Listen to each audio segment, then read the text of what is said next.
அவசரமாக மூடப்படும் வான்பரப்புகள், இலங்கையிலும் விமான சேவைகள் ரத்து. மத்திய கிழக்கு போரினால் இலங்கைக்கு காத்திருக்கும் பெரும் சிக்கல், ஜனாதிபதி வெளியிட்ட அறிவிப்பு. மத்திய கிழக்கில் போர் நிறுத்தம் கோரி இலங்கை அரசு அதிரடி அழைப்பு. ஈரானின் முன்னாள் ஜனாதிபதி படுகொலை அதிர்ச்சி அளிக்கின்றது, மஹிந்த கவலை. நாடு முழுவதும் ஆயுதம் தாங்கிய முப்படையினர் அழைப்பு, ஜனாதிபதி விசேட உத்தரவு. சாரா ஜெஸ்மினின் மரபணுவை மாற்ற முயற்சித்த சரத் வீரசேகர, பரபரப்பாகும் தகவல்கள். மத்திய கிழக்கு போர்ச்சூழலில் இலங்கை தொழிலாளர்கள் பாதுகாப்பு அவசியம், சஜித் கோரிக்கை. மன்னாரில் சிறு சேமிப்பு மற்றும் கடன் சேவை வழங்கும் பெண்களுக்கு ஏற்பட உள்ள பாதிப்பு குறித்து கவனஈர்ப்பு போராட்டம்.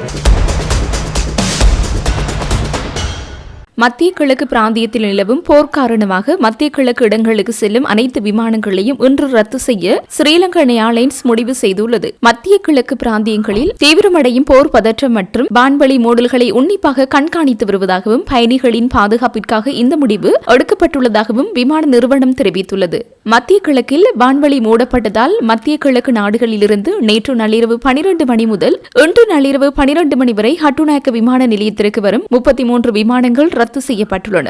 இந்த காலகட்டத்தில் ஹட்டுநாயக்க விமான நிலையத்திலிருந்து மத்திய கிழக்கு நாடுகளுக்கு புறப்படவிருந்த 32 விமானங்களும் ரத்து செய்யப்பட்டுள்ளதாக ஹட்டுநாயக்க விமான நிலைய பொறுப்பாளர் தெரிவித்துள்ளார். மத்திய கிழக்கிலிருந்து இலங்கைக்கு வந்த ஹல்ப், ஏர் அரேபியா, ஃப்ளை துபாய் மற்றும் கத்தார் ஏர்வேஸ் ஆகிய 4 விமானங்கள் ஹட்டுநாயக்க விமான நிலையத்திலேயே தரையிறக்கப்பட்டுள்ளதாகவும் அந்த நாடுகளுக்கு திரும்ப முடியாமல் தவிப்பதாகவும் விமான நிலைய பொறுப்பாளர் உறுதிப்படுத்தியுள்ளார். இருப்பினும் இந்தியா, பாகிஸ்தான், பங்களாதேஷ் மற்றும் நேபாளம் போன்ற மத்திய ஆசிய நாடுகள், ரஷ்யா, இங்கிலாந்து, பிரான்ஸ் மற்றும் ஜெர்மனி போன்ற ஐரோப்பிய நாடுகள் மற்றும் சீனா, சிங்கப்பூர், மலேசியா, ஜப்பான் மற்றும் தென்கொரியா போன்ற தூரக்கிழக்கு நாடுகளுக்கான விமானங்கள் வழக்கம் போல் இயக்கப்படுகின்றன. விசா காலம் முடிந்தும் நாட்டில் தங்கியுள்ள வெளிநாட்டு சுற்றுலா பயணிகளுக்கான விசாக்களை மேலும் 14 நாட்களுக்கு கட்டணம் வசூலிக்காமல் நீட்டிக்க அரசாங்கம் நடவடிக்கை எடுத்துள்ளது. மேலும் அவர்கள் தங்கள் சொந்த நாடுகளுக்கு திரும்ப மாற்று விமான சேவைகளை ஏற்பாடு செய்யவும் அரசாங்கம் நடவடிக்கை எடுத்து வருகின்றது. சனி மற்றும் ஞாயிற்றுக்கிழமைகளில் மட்டும் 115 விமானங்கள் ரத்து செய்யப்பட்டுள்ளதாக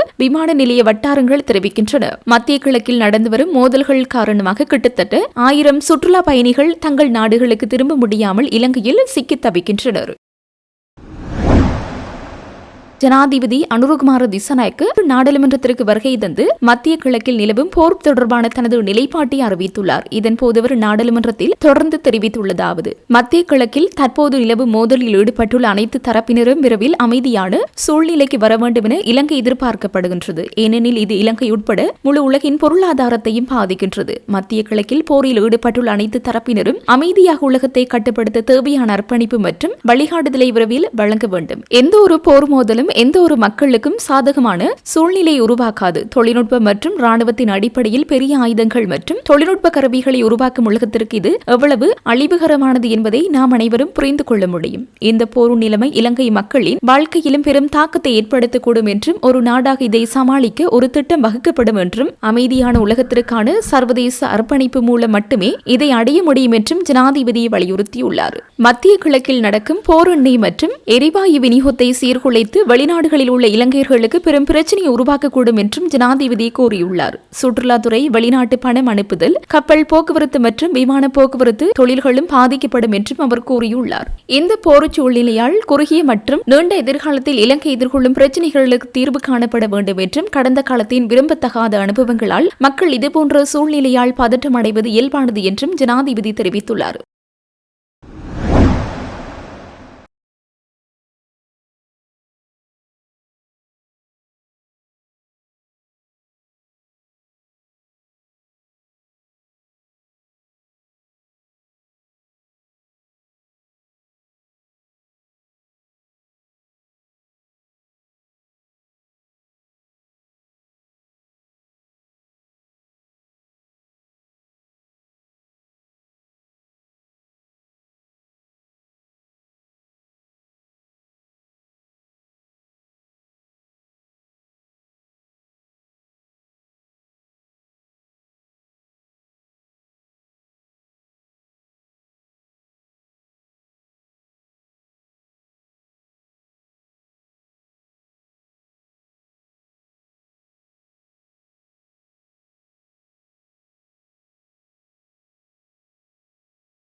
ஈரானின் முன்னாள் ஜனாதிபதி மஹ்மூத் அஹ்மதி நஜாத் படுகொலை செய்யப்பட்ட செய்தி அதிர்ச்சி அளிப்பதாக இலங்கையின் முன்னாள் ஜனாதிபதி மஹிந்த ராஜபக்ச தெரிவித்துள்ளார். தனது உத்தியபூர்வ எக்ஸ் தளத்தில் பதிவொன்றை இட்டு அவர் இதனை குறிப்பிட்டுள்ளார். குறித்த பதிவில் அவர் மேலும் தெரிவித்துள்ளதாவது: முன்னாள் ஜனாதிபதி மஹ்மூத் அஹ்மதி நஜாத் இலங்கையின் நெருங்கிய நண்பராக செயற்பட்டதாக குறிப்பிட்டுள்ளார். இதன் அடிப்படையில் சபகஸ்கந்தை எண்ணெய் சுத்திகரிப்பு நிலைய மேம்பாடு மற்றும் உமாயா பல்நோக்கு திட்டம் ஆகியவற்றை ஆரம்பிப்பதற்கு அவர் முக்கிய பங்காற்றினார் எனவும் அவர் சுட்டிக்காட்டியுள்ளார். இந்த நிலையில் வான்வழி தாக்குதல்களில் கொல்லப்பட்டதாக தெரிவிக்கப்படும் முன்னாள் ஜனாதிபதி மஹ்மூத் அஹ்மதி நஜாத் குடும்பத்தினருக்கும் மஹிந்த தனது இரங்கலை தெரிவித்துள்ளார். இந்த அவசர நேரத்தில் அனைத்து தரப்பினரும் போரின் பாதையை தேர்ந்தெடுப்பதை விட நிதானத்தையும் மற்றும் பேச்சுவார்த்தையும் கடைபிடிக்குமாறு மஹிந்த ராஜபக்ச கோரிக்கை விடுத்துள்ளமை குறிப்பிடத்தக்கது.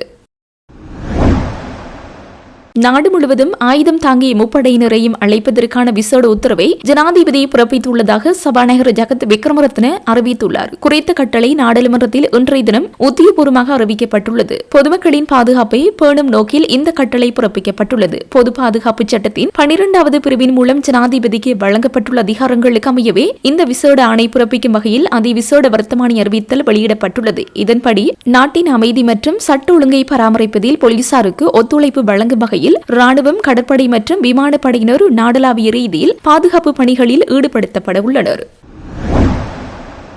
உயிர்த்த ஞாயிறு குண்டு தாக்குதலின் பிரதான சூத்திரதாரியான சாரா ஜெஸ்மின் எனப்படும் புலஸ்தினி மகேந்திரன் இறந்துவிட்டதாக இரு சந்தர்ப்பங்களில் மரபணு பரிசோதனை செய்து சாரா ஜெஸ்மினின் மரபணுவுடன் ஒத்துப்போவதாக தெரியப்படுத்த முன்னாள் அமைச்சர் சரத் வீரசேகர முயற்சித்துள்ளதாக தெரிய வந்துள்ளது. லண்டனில் இருந்து இயங்கும் இலங்கை போலீசாரை அரசியல் அழுத்தங்களிலிருந்து பாதுகாக்கும் சர்வதேச அமைப்பின் இணையதளத்தில் இந்த தகவல் குறிப்பிடப்பட்டுள்ளது. அதன் தலைவர் அஜித் தர்மபால இது தொடர்பில் மேலும் கருத்து தெரிவிக்கும் போது, கோவிட் தொற்று ஏற்பட்ட காலத்தில் பிரதி போலீஸ் மா அதிபர் வீர சிங்கத்தை கொண்டு டிஎன்ஏவை மாற்ற முயற்சித்துள்ளனர். சரத் வீரசேகரவால் எனக்கு கடும் அழுத்தமாக இருக்கிறது. டிஎன்ஏவை மாற்றுமாறு என்னை வதைக்கிறார் என்று பிரதி போலீஸ் மாதிபர் வீரசிங்க என்னிடம் இவ்வாறு குறிப்பிட்டார். அதன் பின்னர் நான் சொன்னேன், பயப்பட வேண்டாம், இல்லை சீப், நான் கொடுக்க மாட்டேன் என கூறினார். ஆனால் சரத் வீரசேகர அவ்வளவு சொல்லியும் அவர் கொடுக்கவில்லை. அதன் பின்னர் வீரசிங்க மரணம் அடைந்து விட்டார். அவர் ஏன் மரணமடைந்தார் என இன்று ஒன்றும் தேட முடியாது. அவர் கோவிட் காலத்தால் இறந்ததால் தகனம் செய்து விட்டார்கள். இன்று ஒன்றும் தேட முடியாது என குறிப்பிட்டுள்ளார். மத்திய கிழக்கில் நிலவும் போர்ச்சூழலில் சிக்கியுள்ள இலங்கை தொழிலாளர்களின் பாதுகாப்பை உறுதிப்படுத்த அரசு உச்சக்கட்ட நடவடிக்கைகளை எடுக்க வேண்டும் என எதிர்க்கட்சித் தலைவர் சஜித் பிரேமதாச கோரிக்கை விடுத்துள்ளார். அனுராதபுரம் ரன்கத்தகம பகுதியில் நேற்று நிகழ்வொன்றில் கலந்து கொண்டு உரையாற்றும் போதே அவர் இவ்வாறு குறிப்பிட்டுள்ளார். அவர் மேலும் தெரிவிக்கையில், நமது நாட்டுக்கு அந்நிய செலாவணி ஈட்டித்தரும் முதுகெலும்பாக திகழும் பல லட்ச தொழிலாளர்கள் மத்திய கிழக்கில் பணிபுரிகின்றனர்.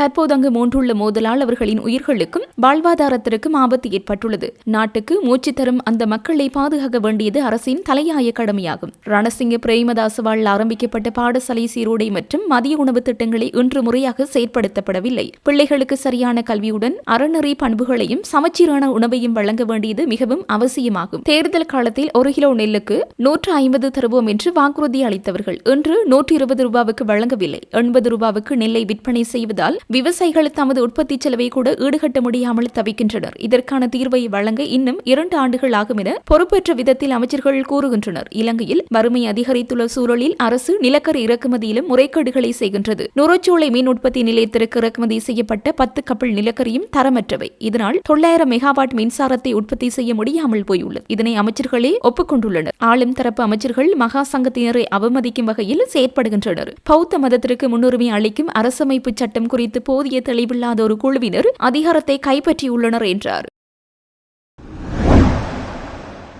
நிதியமைச்சினால் முன்மொழியப்பட்ட நுண்நிதி மற்றும் கடன் ஒழுங்குபடுத்தும் அதிகார சபை சட்டத்திற்கு அமைவாக உள்ளூரில் சுய தொழிலில் ஈடுபடும், குறிப்பாக சமூக மட்டத்தில் சிறு சேமிப்பு மற்றும் கடன் சேவை வழங்கும் பெண்களை குறித்த சட்டத்திற்குள் கொண்டு வருவதால் தமக்கு ஏற்படவுள்ள பாதிப்புகளை கருத்தில் கொண்டு அதற்கு எதிராக மன்னார் மாவட்ட மாதர் அபிவிருத்தி ஒன்றியத்தின் ஏற்பாட்டில் இன்றைய தினம் மன்னார் மாவட்ட செயலகத்திற்கு முன் கவனஈர்ப்பு போராட்டம் முன்னெடுக்கப்பட்டது. போராட்டத்தில் ஈடுபட்ட பெண்கள் மற்றும் சுயதொழில் முயற்சியாளர்கள் பல்வேறு வாசங்கள் எழுதப்பட்ட பதாதைகளை ஏந்தியவாறு அமைதியான முறையில் பகுதியில் கவனஈர்ப்பு போராட்டத்தில் ஈடுபட்டனர். குறித்த பதாதைகளில் கிராமிய சேமிப்பு திட்டங்களை அளித்து நிதி நிறுவனங்களுக்கும் வட்டிக்காரர்களுக்கும் வாய்ப்பளிக்காதே. இச்சட்டம் பெண்களை அடிமையாக்க நுண்ணிதி நிறுவனங்களுக்கு வாய்ப்பளிக்கிறது. இச்சட்டம் சுய உதவி குழுக்களின் சேமிப்புகளை ஆபத்திற்குள் தள்ளுகிறது. அவசர தேவைக்கு பணம் கிடைக்கும் ஒரே வழியான சமூக சேமிப்பு திட்டங்களை தடை செய்யாதே. நாங்கள் இச்சட்டத்திற்கு எதிரானவர்கள் அல்ல. ஆனால் ஏழைகள் சமூக மட்ட சேமிப்பு இல்லாமல் எதிர்கொள்ளப் போகும் அவல நிலையை மீள் பரிசீலனை செய்யுங்கள் போன்ற வாசகங்கள் கொண்ட பதாதைகளை ஏந்தியவர்களாக பெண்கள் காணப்பட்டனர்.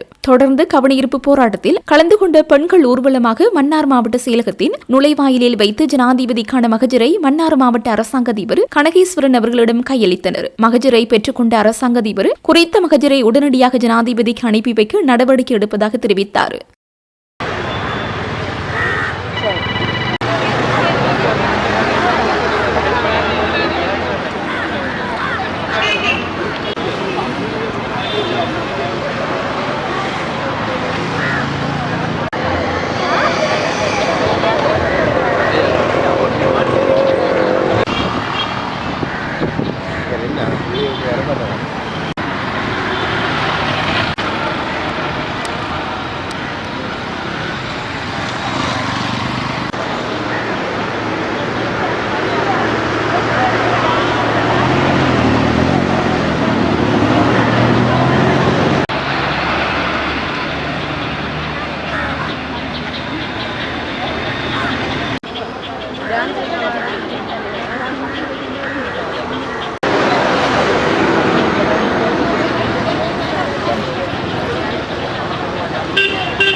உள்ளவர்கள் என்பதை நீங்கள் அறிந்து கொள்ள வேண்டும்.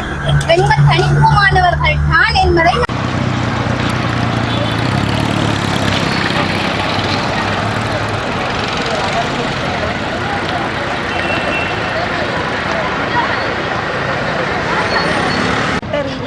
நீதி கொடுக்கல் வாங்கல்களை கொண்டு வந்திருக்காங்க சார். அதில் மீட்டர் வட்டி அந்த மாதிரியான விஷயங்களை இந்த அரசாங்கம் கொண்டு வருவதை நாங்கள் வரவேற்கிறோம்.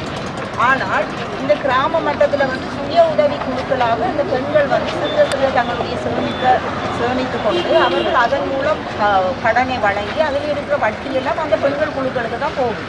அப்போ அவர்கள் என்ன செய்கிறாங்க, அந்த காசை தெரிவித்து அதற்குள்ளாக அவர்கள் அவசர தேவைக்கு எடுக்கிறாங்க, தங்களுடைய சுயதொழிலுக்காக எடுக்கிறாங்க. மற்றது அவர்களுடைய வேறு வேறு தேவைகளை உதவி செய்வதற்கு அவசரமாக தாங்களே தீர்மானம் எடுத்து அது ஒரு சின்ன வங்கி மாதிரி அவர்கள் செயல்பட்டு கொண்டு வராங்க.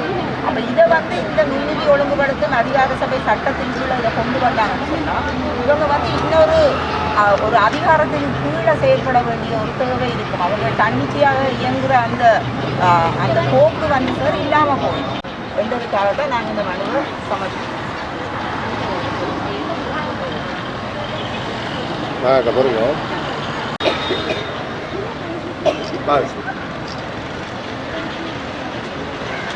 இந்த நுண்ணிதி திட்டம் பல பாரதூரமான பிரச்சனைகளை நீங்கள் அறிஞ்சிருக்கீர்கள். அதில் பல்வேறுபட்ட விதமான தற்கொலைகள் நடைபெறுகின்றது.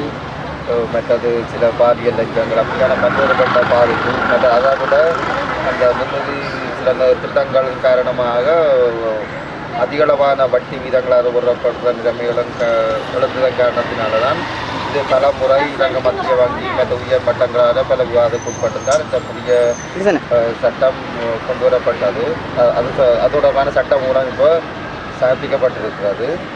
இதிலும் உண்மையில இந்த சுய உதவி குழுக்களன்றதும் ஆரம்ப காலத்திலிருந்து அரசாங்கத்தால் வளர்க்கப்பட்டு கொண்டு பல்வேறுபட்ட திட்டங்கள் ஊடாகவும் இந்த சுய உதவி குழுக்கள் செயல்பட்டு கொண்டு வருகிறது. வடக்கு கிழக்கு பகுதிகளிலே யுத்தத்தால் பாதிக்கப்பட்ட இடத்திலே பல்வேறுபட்ட திட்டங்கள் வழங்கப்பட்டு வருகிறது. எனவே உண்மையில இது சட்டம் மூலமாக இருக்கிறபடியாக அதில் திட்டங்களும் கொஞ்சம் வாக்குகளும் இருக்கிறது.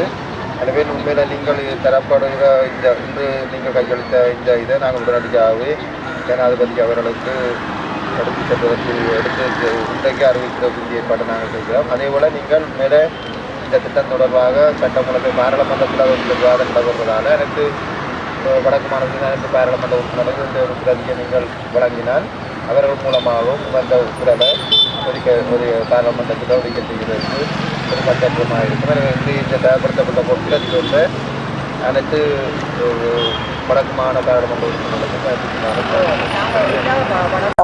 நான் மகாலட்சுமி நாகசுந்தரம், மன்னார் மாதரவதி ஒன்றியத்தின் நிகழ்ச்சி திட்ட இணைப்பாளராக பணியாற்றி கொண்டு வருகின்றேன். கடந்த நுண்நிதி தொடர்பாக நிதி அமைச்சினால் முன்மொழியப்பட்ட நுண்நிதி மற்றும் கடன்களை ஒழுங்குபடுத்தும் அதிகார சபை சட்டத்துக்குள் வந்து இந்த உள்ளூர்ல வந்து சுயதொழிலில் ஈடுபட்டு கொண்டு, அதாவது சிறு சேமிப்புகளில் ஈடுபட்டு கொண்டு இருக்கின்ற பெண்களையும் அந்த சட்டத்துக்குள் கொண்டு வருவதால் பெண்கள் வந்து மிகவும் பாதிக்கப்பட்டிருக்கின்றார்கள்.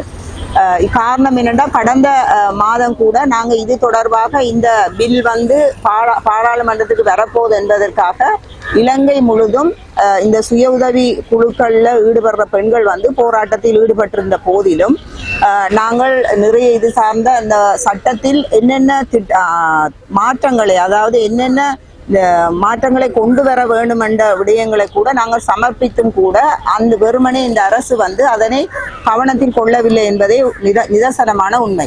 இன்றும் கூட நாளைக்கு பாராளுமன்றத்திலே இது டிபேட்டுக்கு வரப்போகுது என்றதை கேள்வியுற்று நாங்கள் இங்கே மன்னார் மாவட்டத்தில் உள்ள பெண்கள் எல்லாரும் இங்கே கூடியிருக்கின்றோம். இந்த சுய உதவி குழுக்களை வந்து இந்த அதிகார சபை சட்டத்துக்குள்ளே கொண்டு வருவதன் மூலம் நிறைய பாதிப்புகளை ஏற்படுத்த போகின்றார்கள். அவர்களுடைய சுயமாக சேமிப்புகளை செய்து தங்களுக்குள்ளே கடன் வழங்கும் அந்த தனி உரிமையானது பாதிக்கப்படுகிறது என்பதை தான் நாங்கள் இங்கே சொல்ல வருகின்றோம். இருப்பினும் கூட இன்று நாங்கள் ஜனாதிபதிக்கு இந்த மனுவை நாங்கள் வழங்குவதற்காக GI கூடாக நாங்கள் மனு ஒன்றை இன்றைக்கு வழங்குவதற்காக இன்று நாங்கள் மன்னார் மாவட்டத்துள்ள பெண்கள் எல்லாரும் கூடியிருக்கின்றோம்.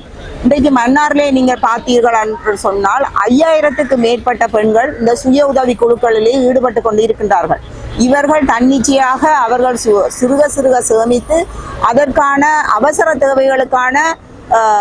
தேவைகளுக்காக கடன்களை வழங்கி அந்த வட்டிகளையும் அவர்களுடைய குழுக்களுக்குள்ளே எடுத்து குழுக்களுக்குள்ளே இந்த வட்டிகள் பிரிபடுகின்றது. ஆனால் நாங்கள் வங்கி மற்றும் ஏனைய அமைப்புகளை நாங்கள் பார்த்தோம் என்று சொன்னால் இந்த கடன்களை வழங்கும் போது அந்த வட்டிகளை வந்து அவர்களை கொண்டு செல்கிறார்கள். ஆனால் சுய உதவி குழுக்கள் மாத்திரம் இந்த வட்டிகள் தங்களுக்குள்ளே பிரிபட்டு அவர்களுடைய அவசர தேவைகளுக்காக கொடுத்து அவர்களுக்கு சிறு சேமிக்கின்ற அந்த தொகையானது அவர்களுக்கு ஒரு பெரிய ஒரு ஃபைனான்ஸுக்கு அவர்களுக்கு ஒரு பாதுகாப்பு வழங்கும் ஒரு திட்டமாக இது இயங்கி கொண்டிருக்கின்றது. இதனை வந்து இந்த அரசு வந்து கவனத்தில் எடுக்க வேண்டும். இந்த சுய உதவி குழுக்களை இந்த அதிகார சபை சட்டத்துக்குள்ளே, அதாவது கடனை ஒழுங்குபடுத்தும் அதிகார சபை சட்டத்துக்குள்ளே கொண்டு வரக்கூடாது என்பதுதான் எங்களுடைய பெண்களாகிய அனைவரும் விடுக்கின்ற கோரிக்கையாகும். எனவே இந்த அரசு